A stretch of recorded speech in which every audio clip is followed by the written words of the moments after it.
다 같이 사도신경으로 3월 첫째 주 하늘 통화 중보기도 예배를 함께 올려드리도록 하겠습니다. 나는 전능하신 아버지 하나님 천지의 창조주를 믿습니다. 나는 그의 유일하신 아들 우리 주 예수 그리스도를 믿습니다. 그는 성령으로 잉태되어 동정녀 마리아에게서 나시고 본디오 빌라도에게 고난을 받아 십자가에 못 박혀 죽으시고 장사된 지 사흘 만에 죽은 자 가운데서 다시 살아나셨으며 하늘에 오르시어 전능하신 아버지 하나님 우편에 앉아 계시다가 거기로부터 살아있는 자와 죽은 자를 심판하러 오십니다. 나는 성령을 믿으며 거룩한 공교회와 성도의 교제와 죄를 용서받는 것과 몸의 부활과 영생을 믿습니다. 아멘.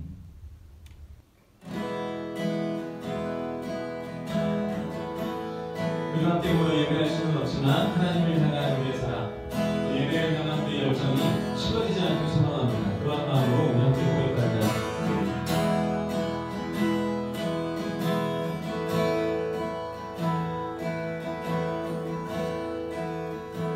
주를 향한 나의 사랑은 주께 고백하게 하소서. 아름다운 주의 그늘 아래 살며 주를 보게 하소서.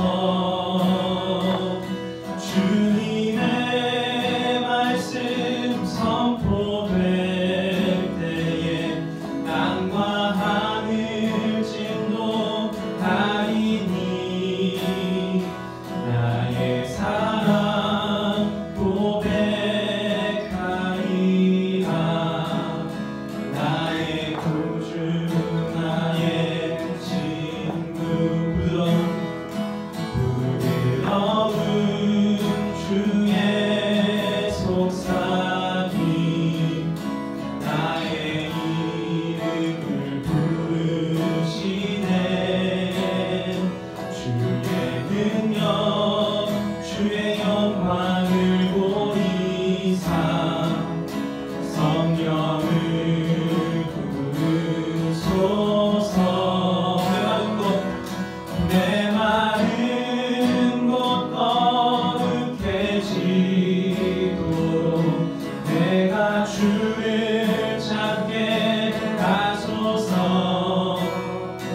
내 모든 것 주께 드리니 나의 구주 나의 친구. 온 마음으로 주를 바라며 온 마음으로 주를 바라며 우리의 사랑을 나의 사랑 고백하리라.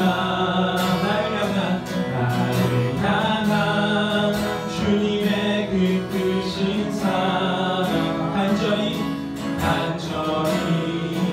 알기 원해. 주의 은혜로 용서하시고 나를 자녀 삼아 주셨네. 나의 사랑 고백하리라. 나의 구주 나의 친구 주의 은혜로 용서하시고 주의 은혜로 용서하시고 나를 자녀 삼아 주셨네. 나의 사랑 고백하리라. 나의 구주 나의 친구 나의 구주 나의 구주 나의 친구 나의 구주 나의 구주 나의 친구.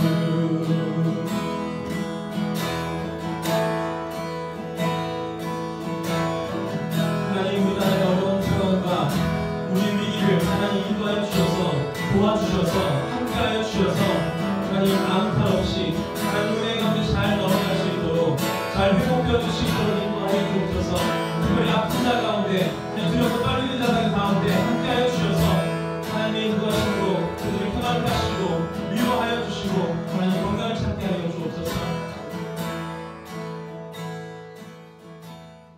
친구들 안녕하세요.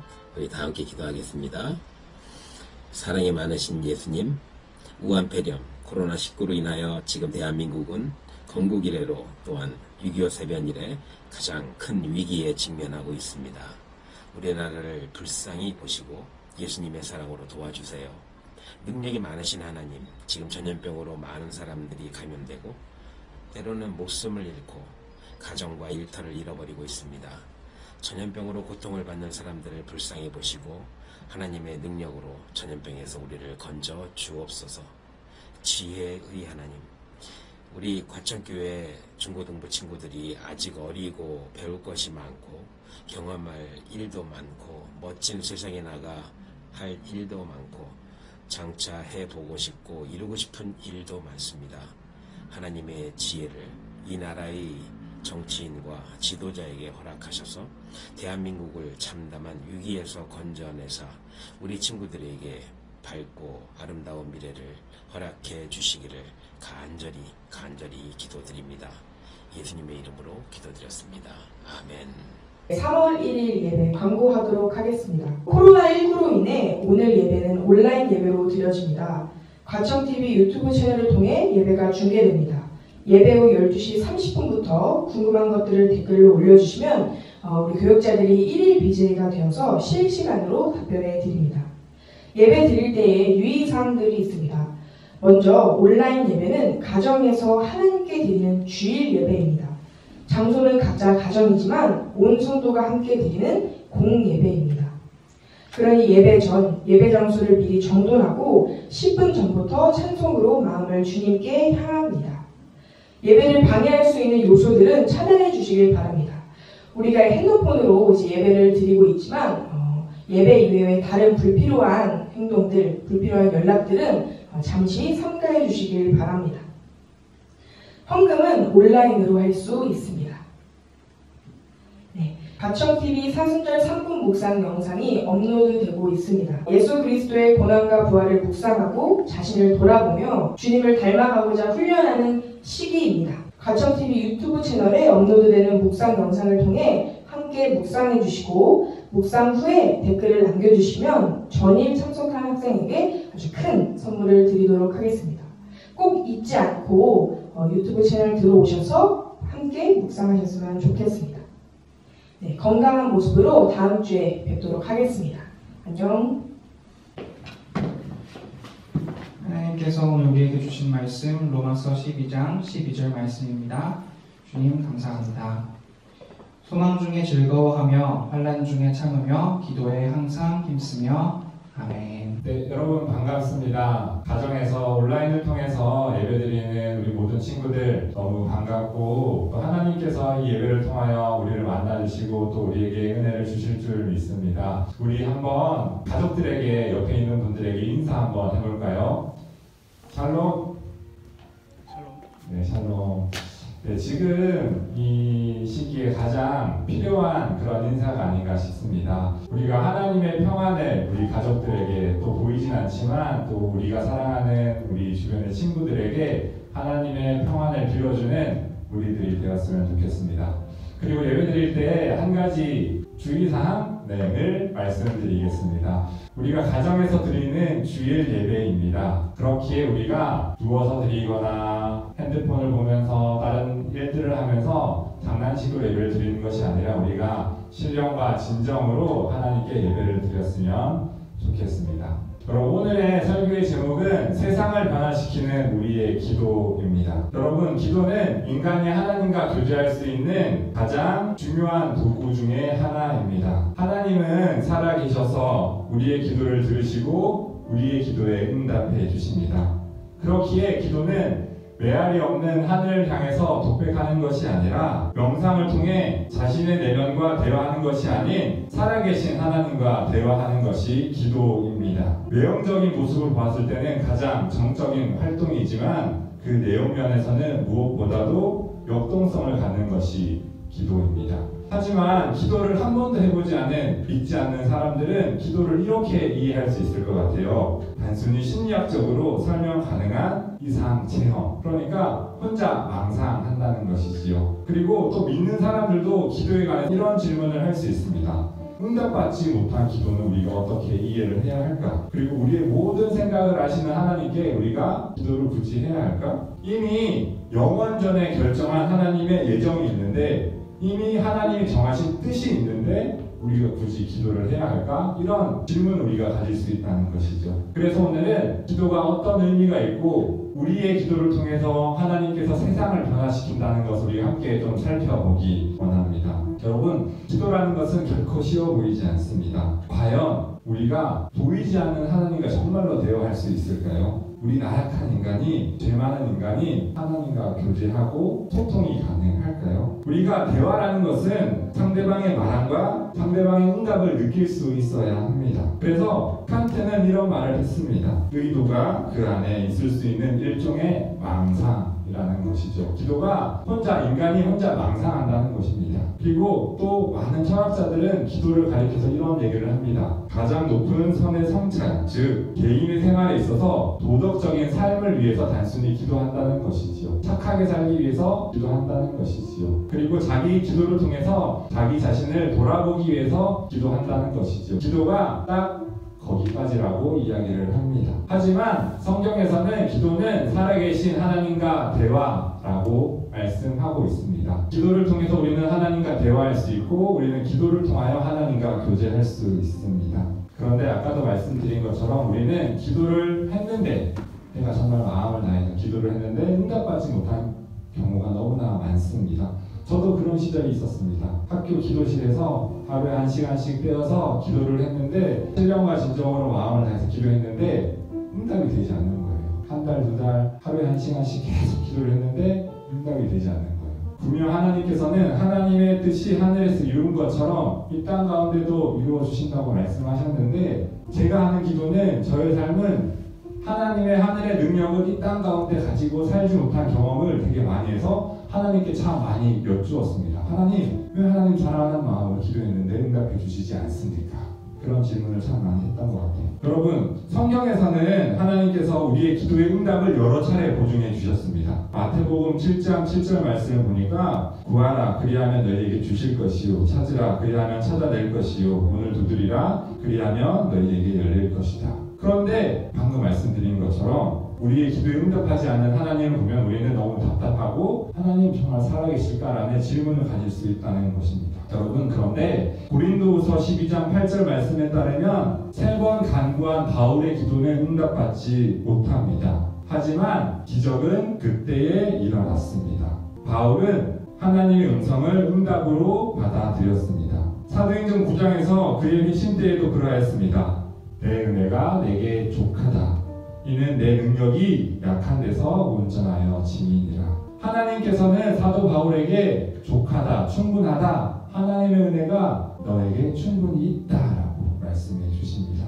그에게 더 이상 약속되어진 것은 없어 보입니다. 하나님의 능력은 약한 데서 온전하여 진다. 그러니까 바울의 질병은 여전합니다. 하지만 사도 바울은 하나님의 음성을 듣고 오히려 크게 기뻐합니다. 자신의 약함을 자랑합니다. 왜냐하면 바울은 자기 몸의 가시를 통해서, 자기 육체의 가시를 통해서 하나님의 능력이 자신에게 머물러 있음을 느꼈기 때문입니다. 하나님의 편존하심이, 하나님의 임재가 바울의 기도의 무응답 가운데 응답으로 나타난 것입니다. 마가복음 14장을 보면은 예수님이 겟세마네에서 이 잔이 자기에게서 비켜가기를 기도하시지만 응답받지 못하는 것을 볼 수 있습니다. 예수님은 불행으로 간주되는 십자가에서 죽음을 피하지 못하였습니다. 하지만 이 사건을 하나님의 계획에서 비추어 보자면 응답받지 못한 기도는 하나님의 뜻에 순종하는 계기가 되었습니다. 이 기도의 최종의 목적이 그리스도인과 하나님의 연합이라는 측면에서 보자면 예수님의 기도는 응답이 되어진 것입니다. 우리를 구원하고자 하는 하나님의 뜻과 일치됨으로써 새로운 차원의 응답이 이루어진 것입니다. 비록 기도 내용 자체는 응답받지 못하였지만 우리는 하나님의 뜻을 깨달아 순종에 이르게 되므로 그리스도와 바울의 기도가 응답된 것으로 간주할 수 있습니다. 여러분, 우리의 소원과 응답에는 갈등이 존재할 수 있습니다. 그것이 죄로 인해서 인간의 존재의 유한성으로 인해서 스스로 최선의 길이 무엇인지 바르게 인지하지 못하는 인간의 연약함 때문이라고 볼 수 있습니다. 하지만 하나님의 전능하심은, 하나님의 무한한 사랑하심은 우리에게 이렇게 말씀하십니다. 이사야 55장 9절 말씀인데요. 내 길은 너희 길보다 높으며 내 생각은 너희의 생각보다 높음이니라. 그러니까 우리가 마음을 다해서 하나님께 기도했지만 때로는 우리의 기도 내용 자체가 응답되지 않을 때도 있지만 하나님께서는 우리 기도 가운데 임재하시고, 그래서 우리와 교제하기 원하시고 우리와 함께 하시기 원하시고, 또 우리의 마음이 하나님과 연합되는 하나님 뜻을 깨달아 알아가기를 우리에게 요구하시고 말씀하고 있는 것입니다. 여러분, 우리가 기도할 때 하나님의 뜻을 깨달아 알고 하나님의 임재하심을, 하나님의 함께 하심을 느낄 수 있는 우리들이 되었습니다. 두 번째 질문입니다. 하나님께서는 모든 일을 예정하셨고 하나님은 불변하시는 하나님입니다. 그리고 하나님 우리의 모든 생각을 다 아십니다. 그러면 우리는 왜 기도를 해야 할까요? 라는 질문을 우리는 가질 수 있다는 것이죠. 우리는 하나님을 가리켜서 변함없는 하나님이라고 고백합니다. 그런데 하나님의 변함없으심이 이것이 기도와 관련되어지면 문제가 되어 보입니다. 하나님의 뜻과 계획이 불변하시는데 인간의 기도가 무슨 의미가 있나? 라는 질문을 할 수 있다는 것이죠. 이런 질문을 할 수 있습니다. 하나님이 일어난 일들을 미리 아시고 그것들이 일어나야 한다면 기도는 헛되다. 모든 일이 하나님의 뜻대로 일어나며 그분이 뜻하는 일이 확고하며 그분이 원하는 일을 전혀 돌이킬 수 없다면 기도는 헛되다. 라는 질문을 우리는 가질 수 있습니다. 하나님의 계획은 예정의 문제와 연결됩니다. 그에 대한 예로 에서와 야곱은 그들이 태어나기 전부터 그들의 운명은 이미 결정되었습니다. 이처럼 하나님께서는 세상을 창조하시기 전에 하나님의 선택이 효력을 나타낸다면 인간은 기도로 하나님의 뜻을 바꿀 수 없어 보입니다. 여러분, 그런데 중요한 것이 무엇이냐면요, 하나님께서는 우리에게 기도를 명령하셨고 우리에게 기도를 말씀하셨는데 일반 종교나 잘못된 기독교 신학에서 발생하는 결정론이나 운명론과 다르다는 것입니다. 하나님은 석고상같이 무감각하여 우리의 기도에 전혀 움직이지 않는 분이 아니라는 것입니다. 하나님은 죽어있는 하나님이 아니라 살아계신 하나님입니다. 그리고 하나님은 우리와 동력하시기 원하십니다. 하나님의 계획은 인간의 기도보다 앞서기도 하지만 동시에 인간의 계획에 뒤따르기도 합니다. 인간의 기도는 하나님의 뜻에 포함되어져 있습니다. 기도는 양면적인 특징이 있다는 것입니다. 하나님으로부터 인간을 향하는 방향만 있는 것이 아니라 인간으로부터 하나님을 향하는 방향도 존재한다는 것입니다. 하나님 우리를 동력자, 파트너로 불러주셨습니다. 그리고 우리와 함께 일하시기 원하십니다. 하나님 마음대로 이 세상을 혼자 좌지우지하는 것이 아니라 우리의 기도를 통해서 세상을 변화시키시고 우리의 기도를 통해서 함께 일하기 원하십니다. 여러분, 그렇다면 하나님의 불변은 무슨 뜻일까요? 그것은 우리를 향한 하나님의 사랑의 불변이라는 것입니다. 우리를 구원하고자 하는 하나님의 불변이시라는 것입니다. 하나님은 우리를 너무 사랑하셔서 영원토록 그 사랑이 변치 않으십니다. 우리를 구원하고자 하는 그 계획은 영원토록 변치 않으십니다. 여러분, 주변을 돌아보면 세상은 너무나 혼란스럽고 기도가 절대적으로 필요한 시대입니다. 우리가 하나님을 신뢰하며 기도하였으면 좋겠습니다. 하나님은 우리의 기도를 통해 하나님의 역사를 써가기 원하십니다. 때로는 우리의 기도의 응답이 바로 나타나지 않을 수 있습니다. 하지만 그 가운데 우리가 하나님의 마음을 헤아려 보았으면 좋겠습니다. 우리가 그 가운데 하나님의 임재를 구하여 보았으면 좋겠습니다. 그래서 우리가 이번 한 주도 기도로 승리하는, 그래서 이 세상을 여러분의 한 명 한 명의 기도로 세상을 바꾸어가는, 세상을 변화시키는 우리들이 되었으면 좋겠고, 하나님의 놀라운 그 섭리 가운데 우리가 하나의 퍼즐이 되어서 하나님의 섭리를 함께 써가는 우리 모두가 되었으면 좋겠습니다. 사순절 종호기도의 기도문으로 오늘 함께 기도하며 말씀을 마치고자 합니다. 치유의 주님, 코로나19 감염병 사태를 종식시켜 주옵소서. 가족들, 교우들, 이웃들을 보호하여 주옵소서. 병든 지구촌 마을에 자비를 베풀어 주옵소서. 구원의 주님, 십자가 능력으로 고난을 이기게 하옵소서. 십자가 희생으로 이웃을 섬기게 하옵소서. 십자가 사랑으로 생명을 보듬게 하옵소서. 창조의 주님, 창조 질서를 회복을 위해 행동하게 하옵소서. 절약하고 절제하는 일상이 되게 하옵소서. 생명을 살리고 가꾸는 교회 되게 하옵소서. 예수님 이름으로 기도합니다. 아멘. 주님 가르쳐 주신 기도하겠습니다. 하늘에 계신 우리 아버지, 아버지의 이름을 거룩하게 하시며 아버지의 나라가 오게 하시며 아버지의 뜻이 하늘에서와 같이 땅에서도 이루어지게 하소서. 오늘 우리에게 일용할 양식을 주시고 우리가 우리에게 잘못한 사람을 용서해 준 것 같이 우리 죄를 용서해 주시고 우리를 시험에 빠지지 않게 하시고 악에서 구하소서. 나라와 권능과 영광이 영원히 아버지의 것입니다. 아멘.